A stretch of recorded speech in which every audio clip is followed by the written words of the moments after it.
आज आपको मु शिखेबी राइस कुकर रे केमती भात हम। प्रथम आम चाउल 3 ग्लास नहीं ताको भल भाव सफा कर धोइबा।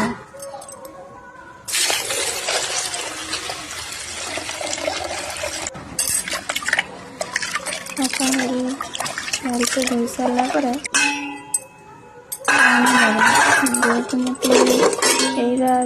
एमती रखिले पेजड़ा तो रही पेज गला हे ना पेजड़ा तले रही आराम से भातटा होटा यदि ठीक से नदी तेना भात हम चाउल मुझे 3 गिलास चाउल नहीं 6 गिलास पानी नेली।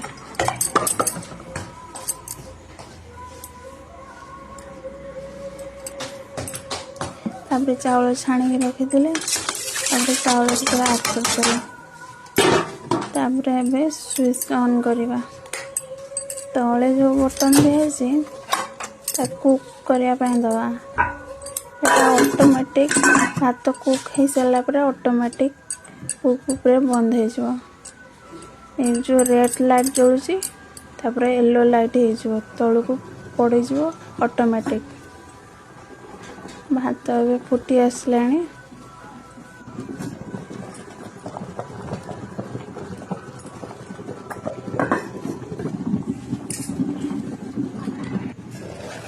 कहते 2 ग्लास रे गोटे ग्लास रे 2 ग्लास पानी किंतु भात आउरी पानी दिया हुए देखिए दी भातटा मैंने शुखला हो आमदे पानी देवे किसी प्रोब्लेम नहीं भात हो गला तेणु येलो लाइट जलीगला कुकुली लेखाला भात देखते रेडी बहुत सहज है किसी झंझट ना भात 3 घंटा भी गरम रहा।